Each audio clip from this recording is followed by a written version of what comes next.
Hey there, my name is Raymond B. Katel and you are watching Premium 2.0 Part 3 of your 2021 question paper.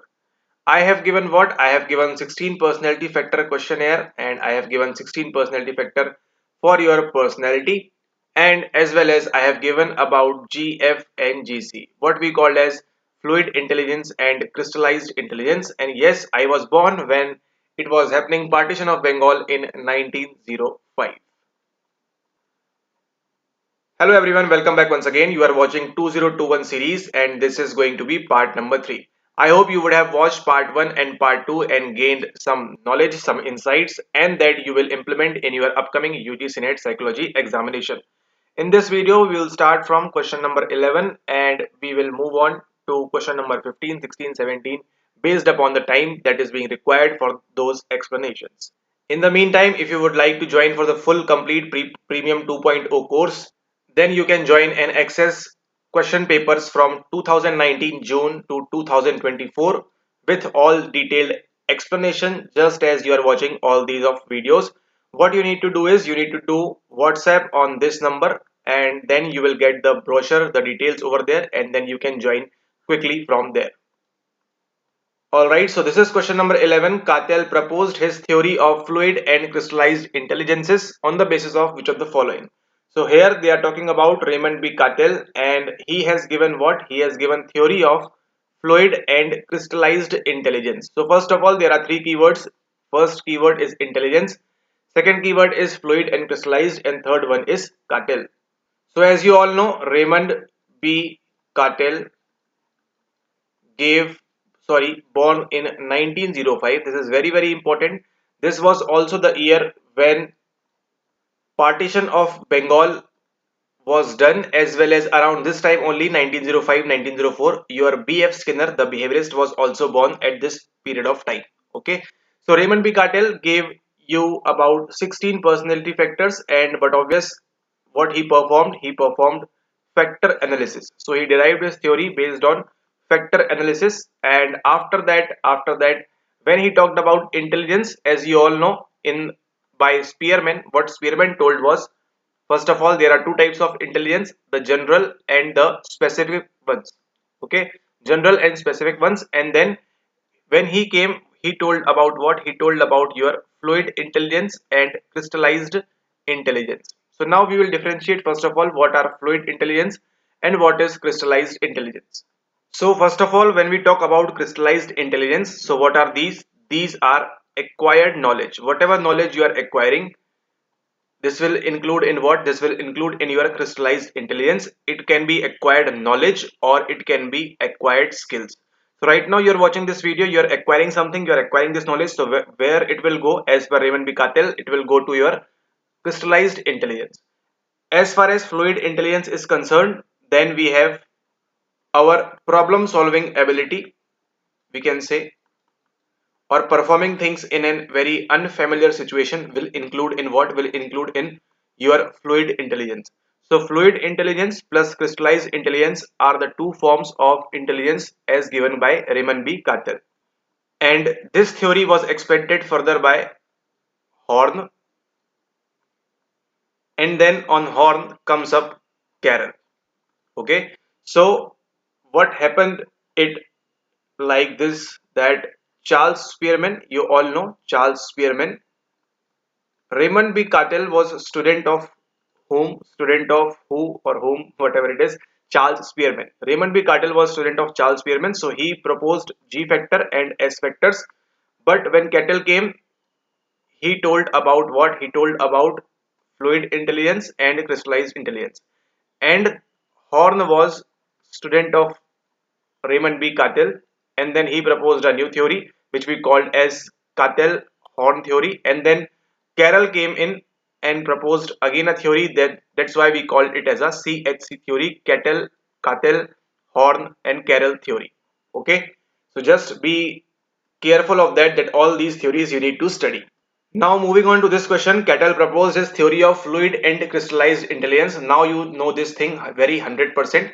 On basis of which of the following? So on basis of which of the following he proposed? He proposed on the basis of our second order factor of abilities. Second order factors of abilities. He proposed that theory of fluid and crystallized intelligence. So you need to remember only this much, that Cattell or Cattell gave fluid and crystallized intelligence based on how many factors? Based on second order factors of abilities, not the third order, not the higher order, or not the first order.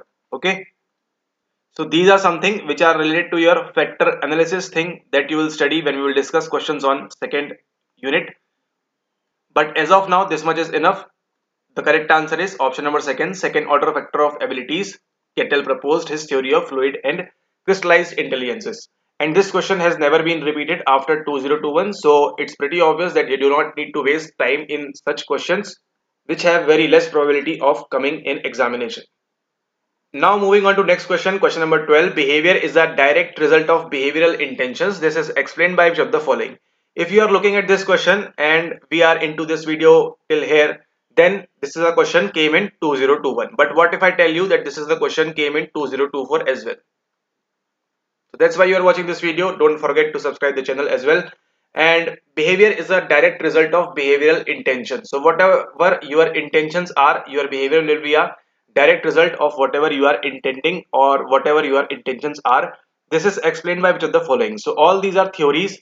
Theory of reasoned action number 1, theory of social impact number 2, equity theory number 3, and correspondent inference theory is number 4th. Okay. So all these are theory, and this theory of reasoned action came in your June 2024 question paper, as well as that cancelled one, as well as this is somewhere repeated in, I guess, 23 or 22nd session, somewhere there. Okay, so that's why we are doing this series over here 2021, because it is very important. Most of the syllabus is covered with this paper, so make sure that you are well aware of it. So first of all, the correct answer is option number 1, theory of reasoned action. So first of all, there are what we called as attitudes. I hope you know what are attitude, and this attitude can be seen explicitly or implicitly. You will find this question also coming up soon in this paper or maybe in next upcoming papers. So attitude, this topic is taken from your topic attitude, and the correct answer is theory of reasoned action. So it's simple that you just need to study that theory of reasoned action is what? Our behavior is a direct result of our behavioral intentions. This is it, and that's it. Nothing else you need to take care of. But yes, Fishbein and Arzen, if I'm writing correct, Arzen, something spelling like this, just check it once. Fishbein and Arzen has given this theory. What theory? Theory of reasoned action. And then in future it became like theory of plant behavior. Theory of plant behavior, and this has also been asked in the recent examination. So correct answer is theory of reasoned action. There is a action and there is a reason behind it. And what is the reason? Behavior is a direct result of behavioral intention. So our intentions are the reason of our behavior, that is our action. You can relate this as well. So correct answer is theory of reasoned action. Now moving forward, theory of social impact by your Bib Latane. What he told was there are some criterias. See, you don't need to study this theory in detail, but what is social impact? Whatever impact we are having on us, depending upon our environment or our social society wherever we are living. So theory of social impact will be whatever impact it is being pushed onto us depending upon our nearby environment. So this is simply theory of social impact. You need to remember who gave this, Bib Latane, and he has mentioned several things which you need to remember is S, I, and N. So this is S is for strength, this is for immediacy, and you will find this same question is being repeated in this very same particular 2021 paper. The same, these things will be asked down when we will move from questions till 100, and this is number of, we can say, factors available there or sources, whatever you want to call. So these are three things. Strength is important, immediacy is important, and number of sources or number of factors are important under theory of social impact. Okay, make sure that you remember this thing by given by Bib Latane. And then moving on forward, equity theory. So equity theory is not asked again. This is not equity theory of motivation, this is equity theory of your social psychology. So what does this mean? This equity theory is being derived from where? Derived from your social exchange theory, and this is given in your syllabus. Alright, so social exchange theory by Thibault and Kelly, and you will find same question on social exchange theory when we will move two further questions. The question is asked on social exchange theory as well. So social exchange theory, a part of it is equity theory.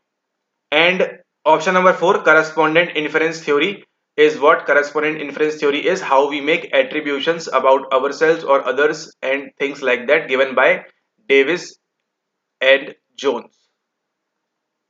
So this is very, very important. Make sure that you remind all these things I have explained right now. But the correct answer over here is option number first, theory of reasoned action. So now you know each and everything about this. And if you continue the series, these videos, then you will be able to elaborate all these things very easily. Moving forward, question number 12, as per Socrates' Greek philosophy, which of the following is not true about eudaimonia? Okay. So now looking into this question about eudaimonia, this has been never repeated after 2021. So I don't think there is any logic or any sense in repeating these things again and again, because this is from your unit number 1, and no matter how much you study unit number 1, you are never going to be enough. Okay, this is like a sea, this is an ocean, and it is never ending, it will never end, that your unit 1 syllabus. So don't waste your precious time and mine also to deal with this unit number first, because it is just time consuming. You study for 1 hour, but the question will come for only 2 mark or 4 mark. But as possible, you study second unit, 9 unit, 8 unit for 1 hour, you will be able to easily get 4 to 6 to 8 to 10 marks. So this is the ratio of return that you will get, or we can say the output you will get. But this is not recommended, and in our course also we will not recommend it, unit number 1 to study very much. It is just do the PYQs and that's enough. So which of the following is not true about eudaimonia? I will just quickly tell this: being virtuous does not guarantee eudaimonia. This is not true. Okay, so it simply means being virtuous does guarantee eudaimonia. And the question is asking about which of the following is not true about eudaimonia. Okay, so you can make your notes as well. As per Socrates, okay, so Socrates was the first who came, then came the Plato, and then came the Aristotle. Okay, so Socrates, Plato, and Aristotle, you can remember as with this mnemonic SPA. Socrates, Plato, and Aristotle were from Greek philosophy. So whatever we are having in India is our Indian philosophy, the Sahita and all that, Buddhism and all of that is our Indian or Eastern philosophy or Eastern psychology, and whatever is happening in the Greek, or we can say the West, is referred as Western philosophy. So as per Socrates, Socrates was a guy who came earlier before Plato and Aristotle, and as per him, it means living well or flourishing. Yes, this is eudaimonia. It is more than merely attaining pleasure. Yes, this is correct. Being virtuous is almost identical to eudaimonia. Yes, it is correct. Being virtuous does not guarantee eudaimonia. This is wrong. Why? Because when you are being virtuous is almost identical to eudaimonia. This is correct thing. So it's pretty obvious that this will be the wrong statement, because being virtuous does not guarantee eudaimonia. It does guarantee eudaimonia. All right. So now the point over here is you just need to know the distinction between these two things. The first of all is the hedonic, and second is eudaimonic or eudaimonia. Okay. So we all can also call as hedonia or hyperhedonia. If you know what is hyperhedonia, you can comment down below. So hedonia is the thing which is related to your only and only pleasure. Okay, this is related to only and only pleasure, only and only happiness for quick time. Okay, so you go eat ice cream, this is hedonic. You go eat we can say Maggie, this is hedonic. You go and eat whatever you want or whatever you want to do. You indulge in activities that are pleasurable, but you know in back of your mind that those are very harmful for your future, for your kids future, and for everyone's future. This is very bad. But in eudaimonia, what you do, you will eat spinach or spinach. You will eat what? You will eat cucumber for your health. You will eat salad, but you will not eat pizza over here, you will not eat ice cream over here, and you will not eat anything else. You will do yoga and all those things. So these are just practical examples. But whatever eudaimonia means is your subjective well-being, and this is your what? This is your physical well-being. We can say whatever we are doing for our body, whatever we are doing for our quick impulses, and to satisfy our greed needs and all of that. Eudaimonia has no relation with all of these things. Okay, so it is same as concept as what we have in our Indian philosophy or Indian psychology as attachment and sorry, detachment, what we called as Asakti and Anasakti model. So what is Asakti? We are asakt from something, we are attached to something. Okay, we are attached to something. So let's suppose the premier example can be our sex, or we can say our masturbation, or we can say our anything else, etc., what you can imagine of. But these two are more relatable because this is what the world right now is indulged in very much.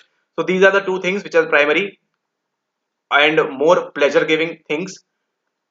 And now what we have to do is we have to go away from this attachment, because what this will eventually give us hedonic pleasure and all those things. Okay, but when we make ourselves detached, it will give us eudaimonic sort of thing. This will, you will know eventually when we will discuss all these things interlinked.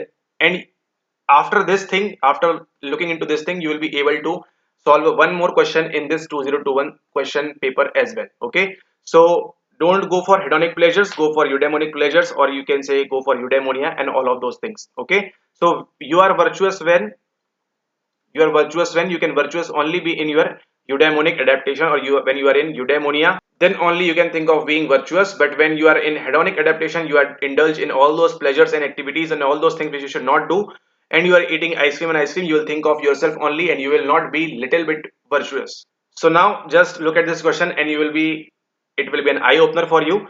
It means living well or flourishing. Yes, it means living well or flourishing. Doing yoga, doing exercises and all those things will, living well, it will your maintain your health, mental, physical, and each and every health, and it will make you flourish. And now this thing, it is more than merely attaining pleasure. Yes, it is more than merely attaining pleasure. We are not behind pleasure in this eudaimonia. We are behind something else greater than this thing, whichever it is in universe. Being virtuous is almost identical to eudaimonia. Yes, this is the also same thing. Being virtuous does not guarantee eudaimonia, and this is the wrong statement over here. Okay, so I hope you got the attachment and detachment model as well. And that's why Bhagavad Gita also says that the same thing, that you have to be not happy nor sad whatever you are doing, just keep doing things and things like that. Okay, so correct answer is option number 4. Moving forward, question number 14, and we have our favorite unit number second, multivariate analysis of variance. Manova is best suited for making group wise comparisons for several dependent variables, which are the following are these. So this is the question from your unit number second, that is research methods, and this is being repeated again and again. This question was repeated same to same in most recent 2 or 3 paper back. Okay, or in between those 2 3 papers. So we can say December 23 it was repeated, maybe, or June 23 or June 24. Somewhere in between this question, same question was repeated and the answer was also the same. The correct answer is moderately correlated. Moderately. Okay, make sure that this thing has does not do anything with your research methods, but yeah, we will explore this thing, multivariate analysis of variance. So from where this multivariate came, this came from first of all your ANOVA. What is our ANOVA? It is called as analysis of variance. So what is the variance? Variance is just the distribution, we can say, or how much variance we are looking into our distribution, or how much variance is there in our data. And then what we are doing, that we are doing the analysis of that thing. Okay, but first of all, I have to give you a background of something which we called as, let's suppose you are eating mango and I am eating oranges, and we are two separate groups. Okay, and now an intelligence test was given and our intelligence was checked. So for calculating this, what we can use is we can calculate with t-test for mango and for oranges, for we can say grapes and pineapple. These two group can be done with what? Can be done with t-test. Let's suppose bike and car, these two groups intelligence can be checked with the t-test and all those things. All right, if you know any little idea about t-test. But when we have to calculate all these things, we have to calculate mango eating people, orange eating people, bike driving people, car driving people, and pineapple eating people, and grapes eating people. We have to calculate all these things about how much they are eating and how much they are scoring.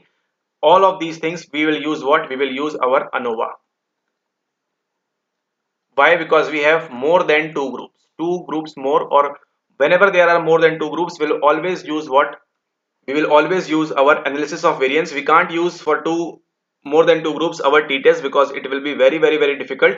Okay, so we will use what? We will use ANOVA. And whenever we are using ANOVA, what we have is we have only one dependent variable. Like the intelligence was only one and primary single dependent variable we are having. So this is the basic and primary difference which will you will remember for your entire lifetime. I bet ANOVA and this is MANOVA.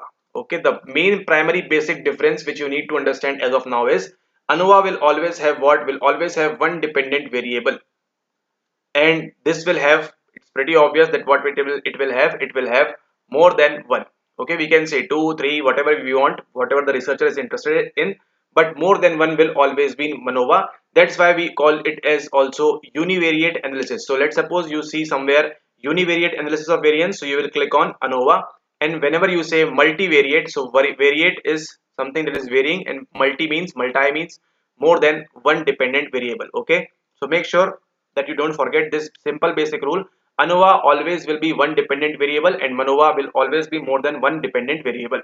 And only this much knowledge, whatever you got till now, whatever this much knowledge about ANOVA and MANOVA, you will be able to solve upcoming PYQs as well very easily. You don't need to study all those things as if you are not interested, but if you're interested you must study all those things.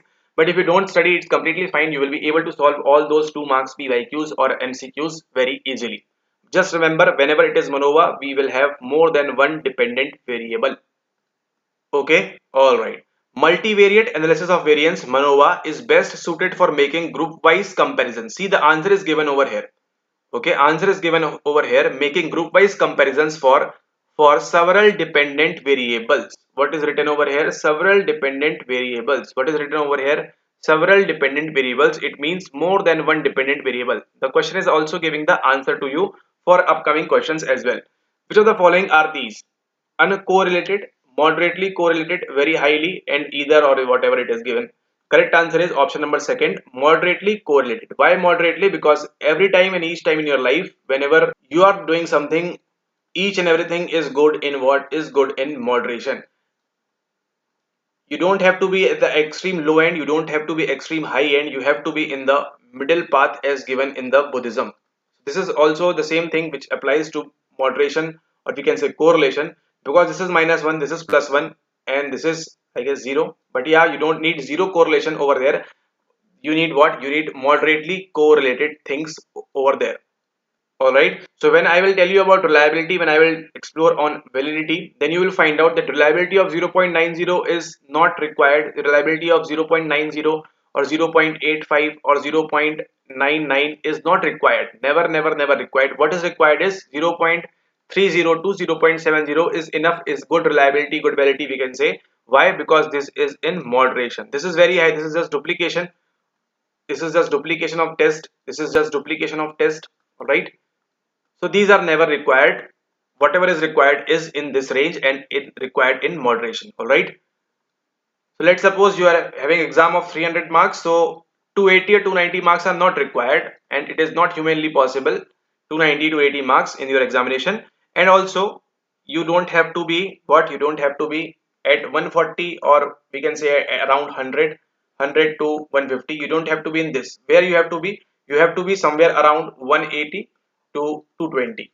Okay, this is your range, this is your bracket, this is your bar, and this is called what? This is called moderately correlated. NTA don't want, or the people don't want to use that to study for so much that you score 300 out of 300 or you score 100 150 around. You need to be moderation, you need to be studying so much that you score moderately, and this is the same thing which is happening over here. So whenever we are making group wise comparisons, now if you have understood this moderately correlation, now you will be able to see these things very easily. Making group wise comparisons.